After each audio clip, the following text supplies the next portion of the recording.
SpartanMag.com, VCast, Jim Comparney, Paul Konendijk, Madison Square Garden, the Mecca, the world's most famous arena, Paul Konendijk, home of the 1971 The Fight, Muhammad Ali, Joe Frazier, and also Billy Joel, 104 consecutive concerts here, and also, of course, WrestleMania 1. The home of all those things, but tonight Michigan State looks strong early in this basketball season. I've always wanted to see a boxing match here. I mean, of all the places where I just really would like to see that. Billy Joel, cool, fine, but boxing match, I would really like to see that. But tonight I expected, like a lot of people expected, a boxing match between Michigan State and Kentucky, and it was honestly a pillow fight on Kentucky's part for a lot of it. I mean, Kentucky showed a little bit of heart coming out of the second half, and they were more physical. They were clutchy, grabby, and they. Maybe like there weren't as many calls as it maybe would have been in the first half, but Michigan State dominated that game. And we've covered a lot of these Champions Classic games over the years. I've never seen a game where Michigan State got dominated. I think that's a narrative. People are like, well, there's times where they've lost by 8 or 10 points. I've never seen a team get dominated in one of these. I can't recall it. And we don't watch all of them because we're trying to write and scramble and write when we're no.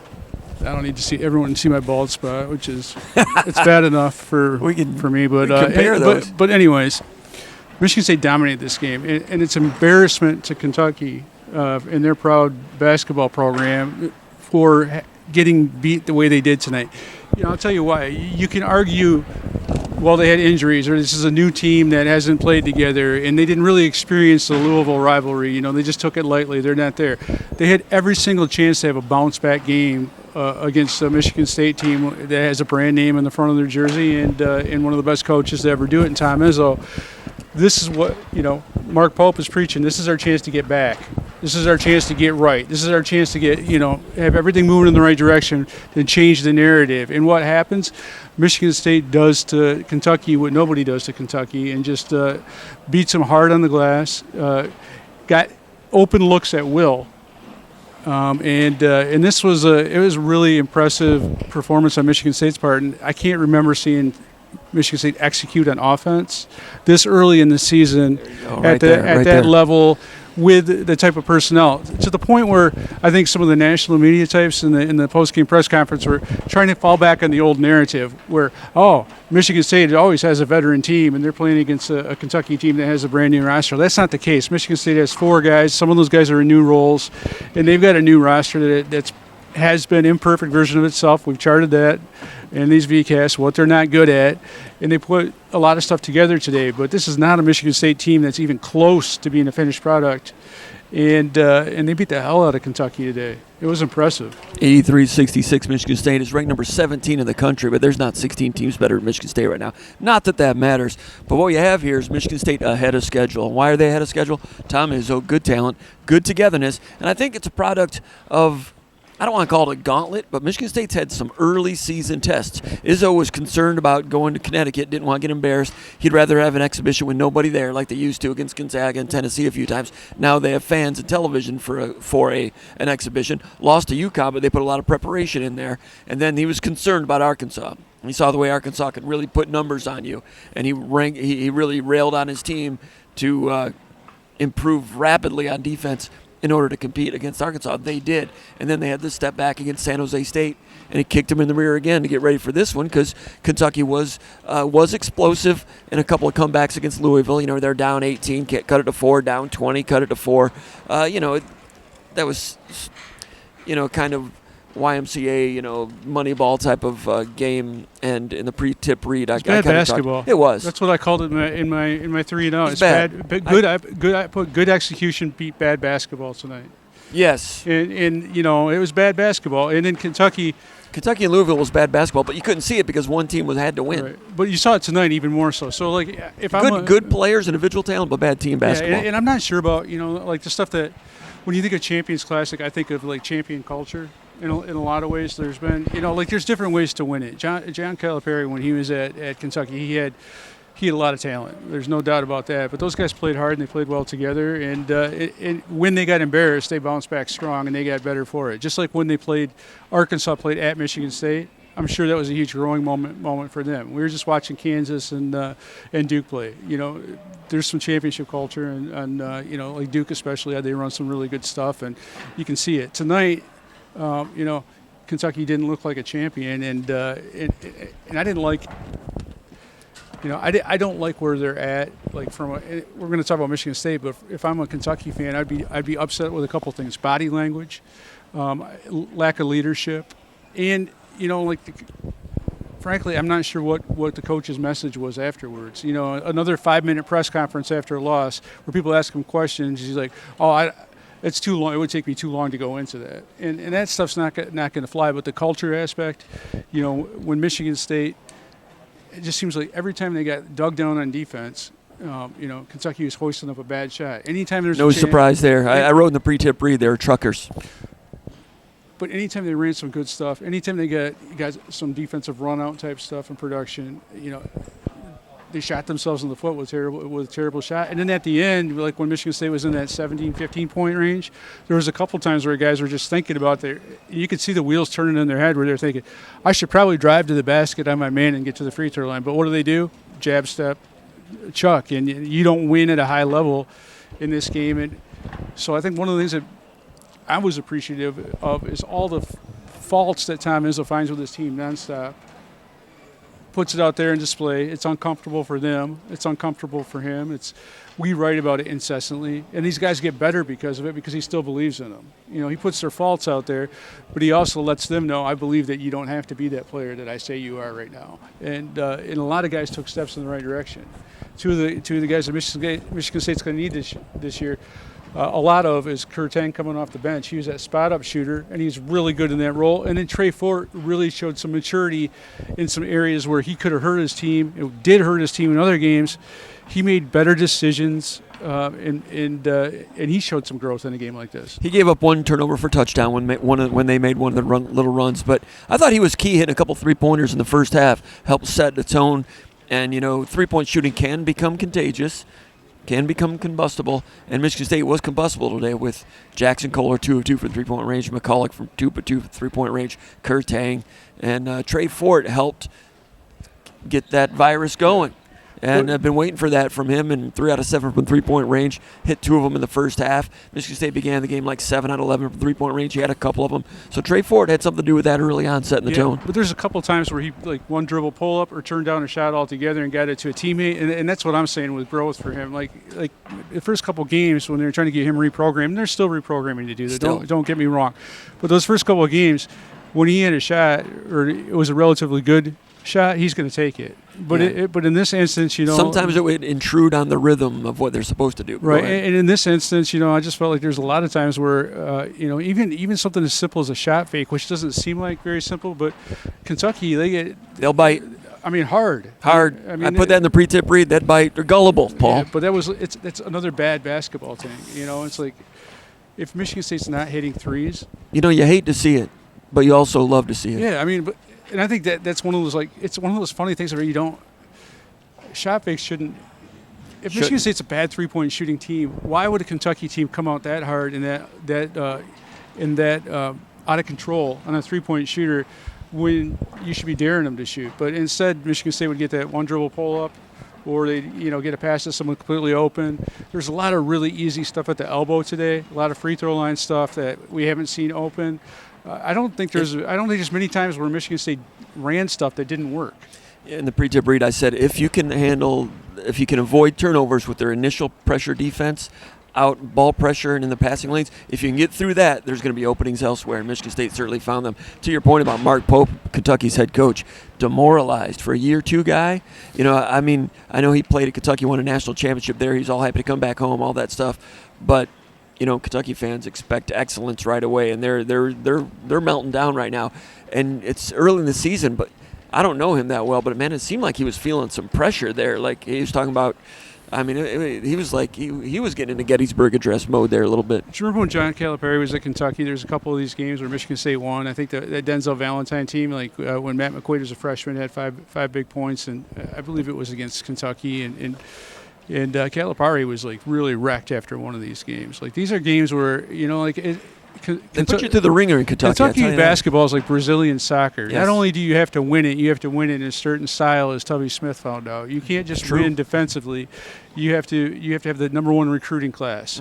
Mm-hmm. You have to win these marquee matchups. Mm-hmm. That's why one of the in the notes for this game, one of the big things for Kentucky on their notes is how many top 10 teams they beat last year. And that's their big thing. And fabulous.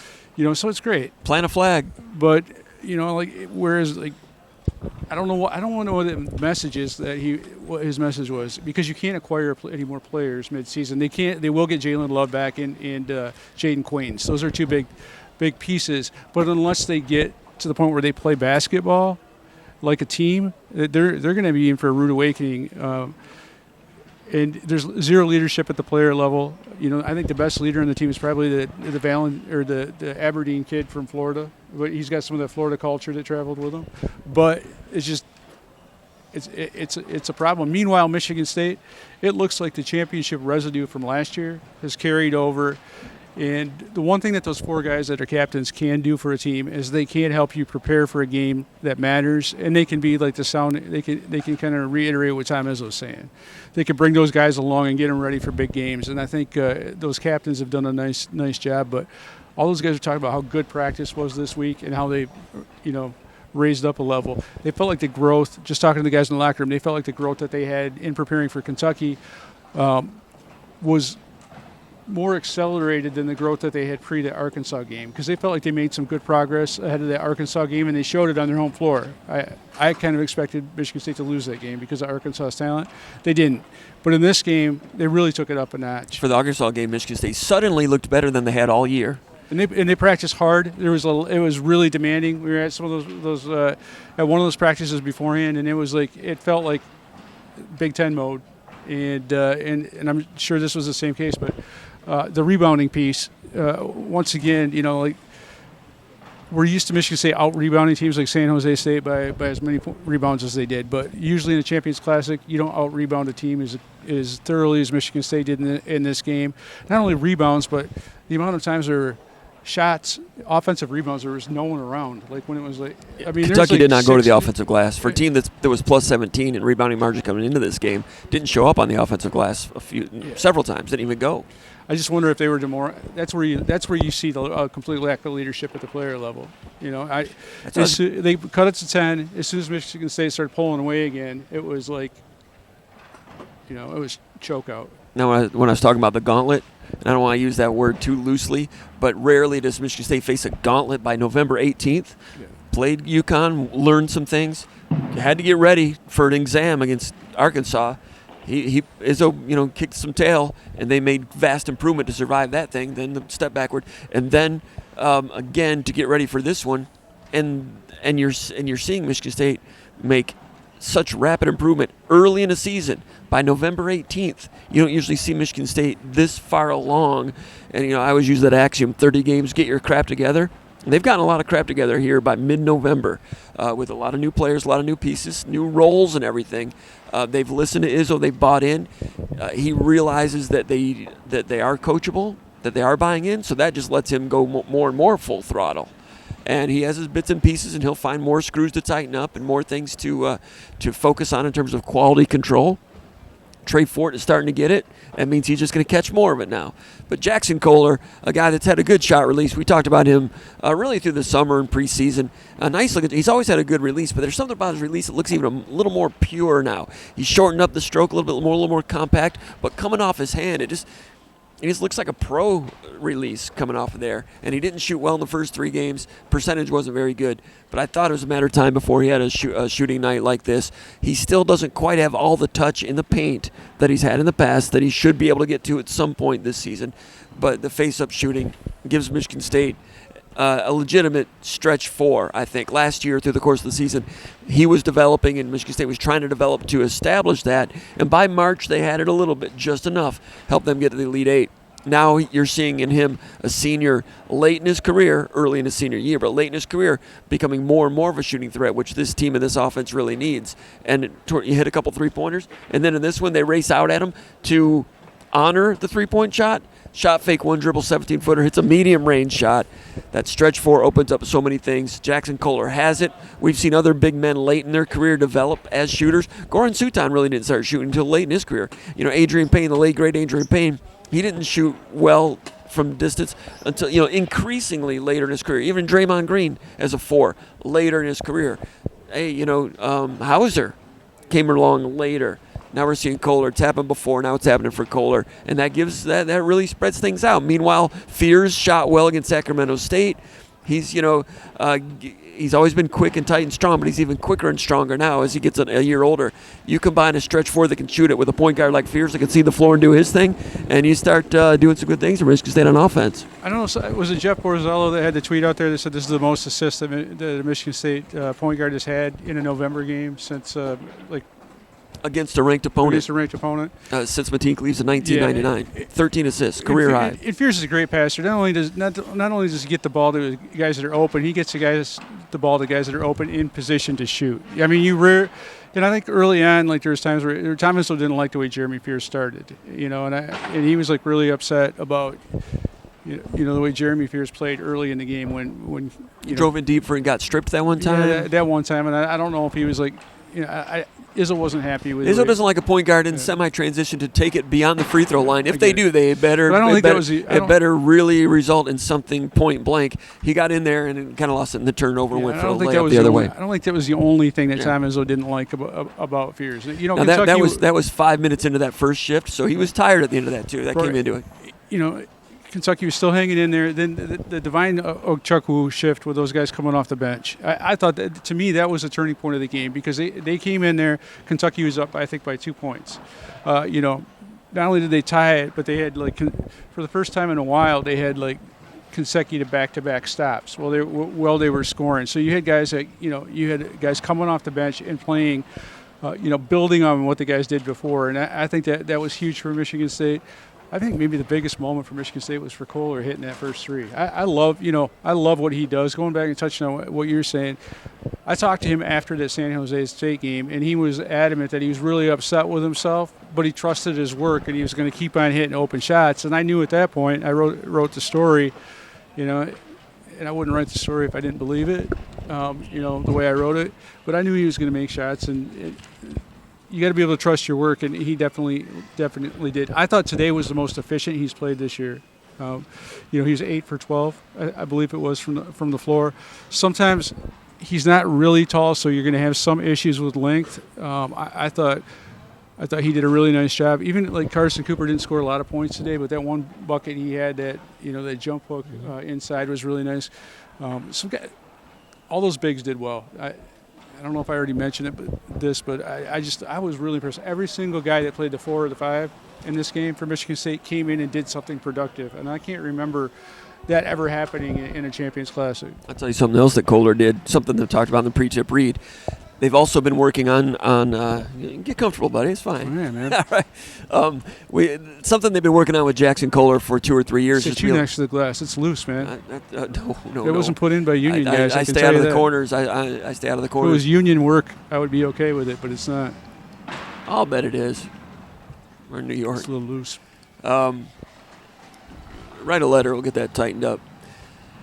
Kohler. They've been working on him with his lateral movement on defense for 4 years. Last year, a little bit better shape, but last year still could not stay on the court against teams with quick power forwards. And that was the case against Bryant in the first round of the NCAA tournament. That was the case against New Mexico in the second round. That was the case against Mississippi. That's why Cohen Carr had to play defense at the 4 last year when Michigan State went small. It was for defensive purposes first. This year, Kohler comes back. When Izzo said beginning of the year that Kohler was in the best shape of his career, lost a little weight, what he didn't say was that could and should potentially help him on defense. And we saw in the first few practices he was moving quicker on defense. What I didn't know is how it would look if someone really faced him up and took him to the rack. Well, in this game, Kentucky had cut the lead to about 12, 9 minutes, 52 seconds left. Faced up, Diabate against Kohler. And he moved his feet and kind of shut him off in the baseline, kick out to Owe, airball to three-pointer. They tried to face him up one other time, and Kohler survived. One time they faced up against Ward, went in there and kind of hit an off-balance, offhand layup against Ward. And Ward will get better as a defensive player. He'll be real good at that. But Kohler not only hit some shots becoming a stretch 4, but also staying on the court. Michigan State did not have to go small against a team that had a 6'7" athletic, muscular power forward. 6'7's a little bit short for a power forward, but a guy that potentially could give you a lot of problems if you're not well ready to withstand it. And Kohler withstood that today. It doesn't mean that is totally fixed. We'll be watching it going forward, but that's a great sign. Very, very, very subtle, but when the time comes to move on in March, you have to have all the trump cards in your hand. That's something you don't have to go small necessarily against some opponents. That was a great test. He passed it today. Michigan State passed it today. Those two bigs, Carson Cooper and Jackson Kohler, you can't buy that in the transfer portal. Those guys that have been in the system and developed over time. Like they've gotten, like you talk about the stretch 4 element. Not only that, he's a hell of a rebounder. I mean, so you can't just go. You'd love to have him on the court. You hate to take him out, but sometimes you have to because of that. But right. He is rebounding. But him and Carson Cooper, I mean, between the ball screen defense, like some of the pick and roll stuff against some teams, those guys are just nice pieces to have. And you can get guys that are good centers in the portal, but you can't get guys that are programmed to run your stuff the way that Michigan State runs it in a 1-year rental type of deal with the transfer portal. So that is one of those things where it really helps. And those guys have been through the process, so they're bringing other people along. We knew it was a matter of time before Jesse McCulloch would have a big game because he does some really good stuff in practice. Tonight was his coming out party because he had a fantastic impact on the game, and he's only going to get better. Same with Kurt Tang. So those guys. The other thing, with Kurt Tang and Jesse McCulloch, both of those guys have been in the Michigan State system. They know how to do it the Michigan State way. The big thing that they haven't had is game time, and so with some of the growing pains, they're not like a Trey Fort where you have to be reprogrammed. They just need to have the experience on the court and have some success, and they're going to flourish from that success. Now they're both going to have issues kind of moving forward, but to have McCulloch come in and play really good minutes, that was a big deal for Michigan State.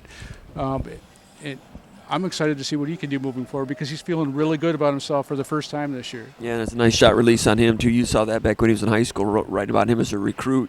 I wasn't so sure, but last year in practice you saw him hit some nice-looking shots. You saw the shot release today.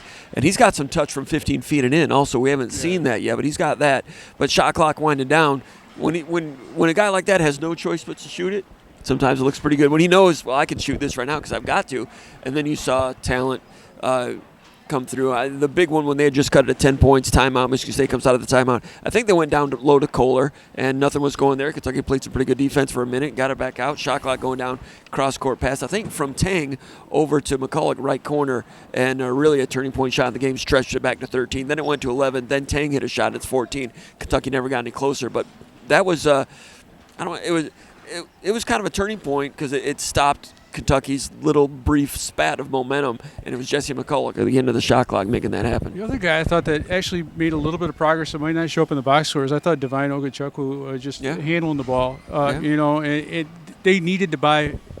This is a game where Fears had, he was not overextended. That's one of the things we were concerned about. So you basically, when you bring in Divine in as a backup point guard, you're kind of thinking, like, how many minutes can we afford to have Jeremy Fears on the bench? And I thought I thought he played well enough. There was a couple instances where he made a couple miscues, but I thought he handled himself well enough and took a step in the right direction, with some of the point guard stuff. Because he could. There was a potential for him to look bad in this game. Like the big stage like this against the length and athleticism of Kentucky, and he held his own, and that's where a game like against UConn and Arkansas where that helps. But I thought it was interesting when he was coming out where everyone was doing their 3-point shots at halftime. He's sitting there at half court and he's working on his ball handling. And it's like, it's such a big deal. And I thought it was pretty tight today against Kentucky, and when they tried to pressure the ball. And it was important for him to give good minutes because Fears was extended so much in that first shift. That first shift went far beyond the normal TV timeout time into 7 or 8 minutes, so Fears needed to sit bad. If Ogachukwu had come in and had a meltdown, putting Fears back in the game right away was not an option. Or if it had been an option, it would have been an expensive one.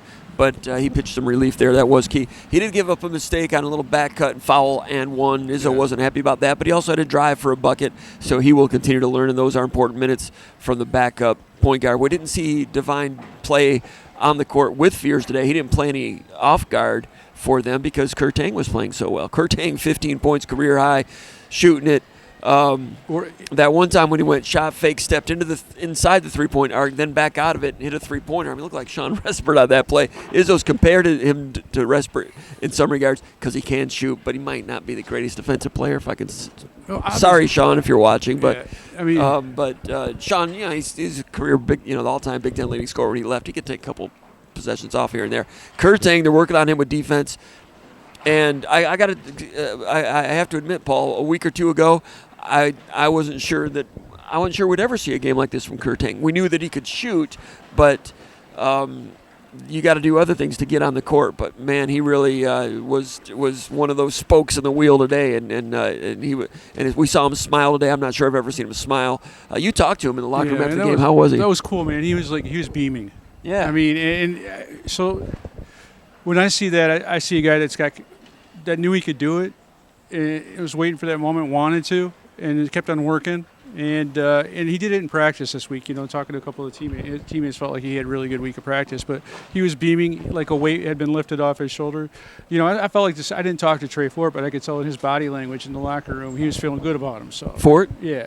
So those both guys. Of them? Both those guys are feeling good.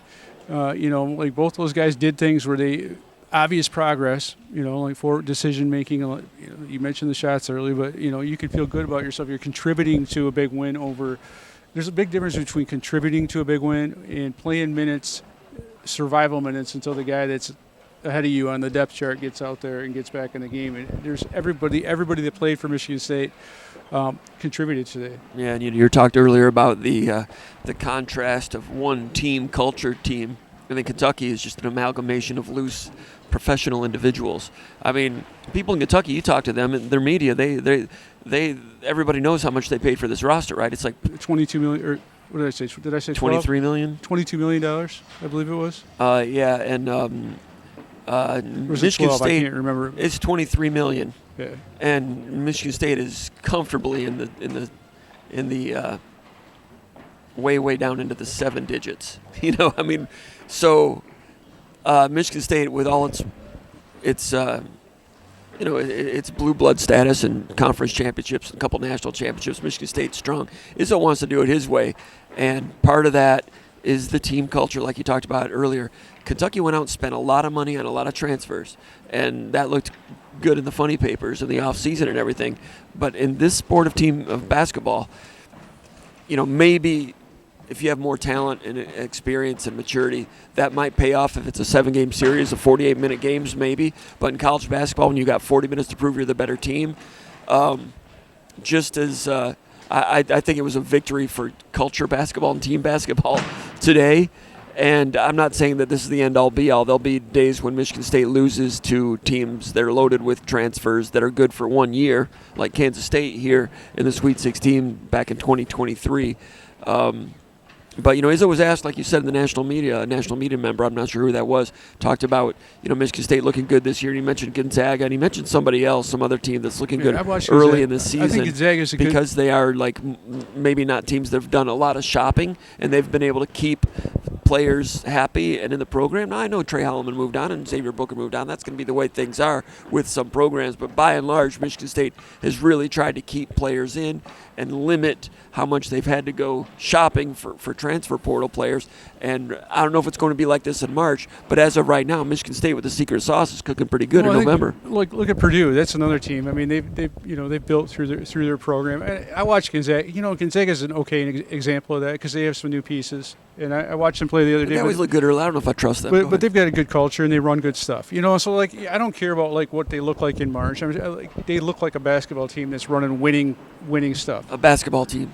That's nice to hear, because the Louisville, Kentucky thing, when I mentioned the pre-tip read, it was up and down and there was action. It was exciting, but it was just a bunch of pros out there looking to chuck and get theirs.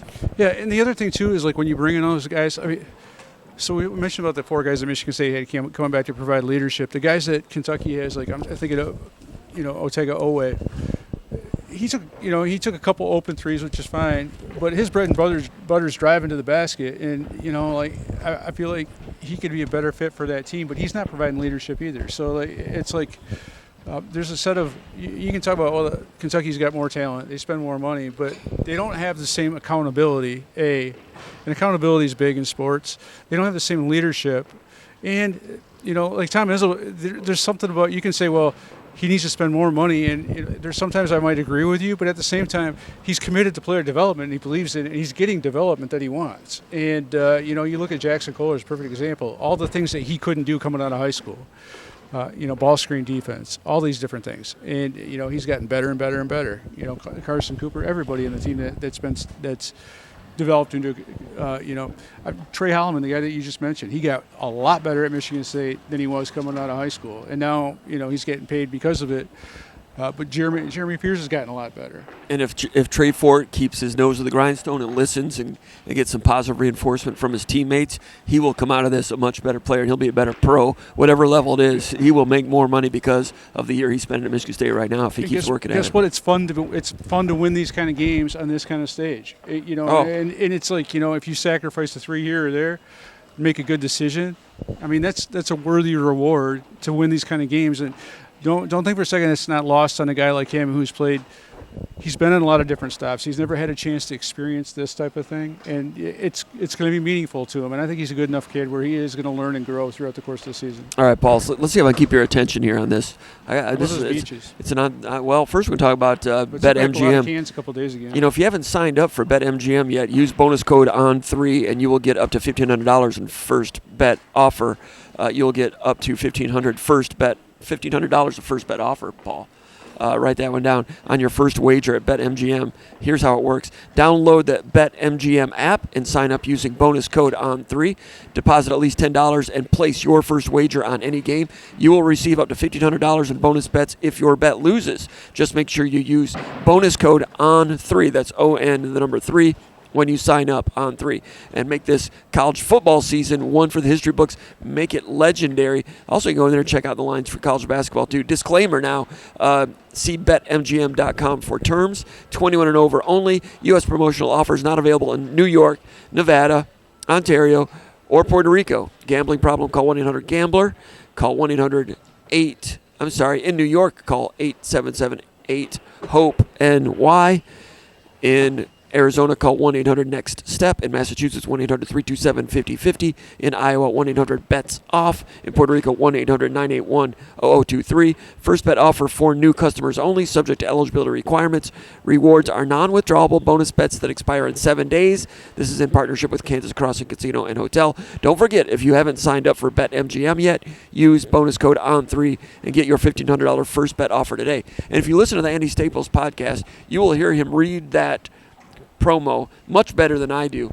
Staples and Wasserman, very good podcast on the On3 network. You can get that anywhere that you can download podcasts. Staples doing a good job with that. Interesting thing about basketball, and Izzo is obviously working to get it to make progress throughout this season, get into some other tough games coming on. But in the nature of college basketball, you also have to be thinking about next year. And you mentioned that Michigan State has worked this much to get Cooper and Kohler to where they are. And neither one is like a super wonderful 7-foot, amazingly gifted specimen. They're both pretty good, skill, and they've come along with Cooper. He's a good defensive glue guy. But next year they're going to be gone. So in this world of transfer portal, you've got McCulloch coming back, you got Cam Ward, and Michigan State might have to shop for somebody in that regard. You got Caleb Glenn too. Caleb Glenn could play some stretch 4 also, and they just signed what's the guy's name from Shawnee Mission over at Lincoln Academy. You got Ethan Taylor, a 7-footer, but then you got Julius Avant, who's got a 7'2" wingspan. That's a guy. So could you bring in somebody? We talk, the coverage of Michigan State's recruiting class. Paul did a great job on that all week. Taylor, 7'1", he's got some footwork. He's strong. He'll be able to add some strength and no problem. He's got good footwork.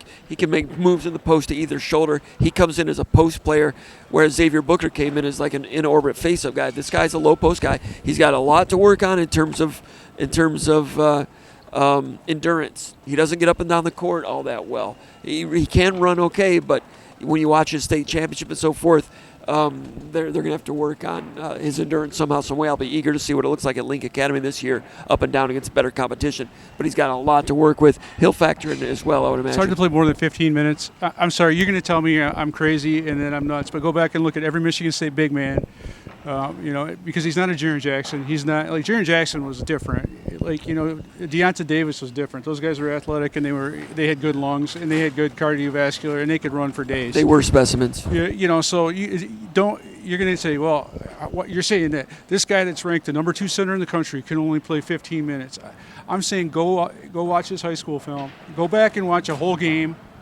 And I've watched several of them. Go back and watch that and tell me that this guy will be ready to play a lot of minutes. It's not going to happen. He can give you some good shifts, I would think. Right, exactly. But up and down the court for 20 minutes, he's got a ways But he to could go. be like a guy like a Shimon Zapala was, and he played a lot of good minutes when he was out there, but there's going to be some limitations on it. So, but I do think Michigan State has some pieces. I do think Caleb Glenn, we don't think of him necessarily as a big, but if you saw the work that he's done with Lorenzo Guest and you saw him in practice, he's got a big body, he's got some athleticism, he has some length. It's going to be a different type. He's a big 6'6", big 6'7", with long arms. That's broad too. But you look at Draymond Green. Shoot it. You look at Draymond Green, and he's like a 6'6", 6'7" guy with a massive wingspan. That's where it's at. It's the wingspan that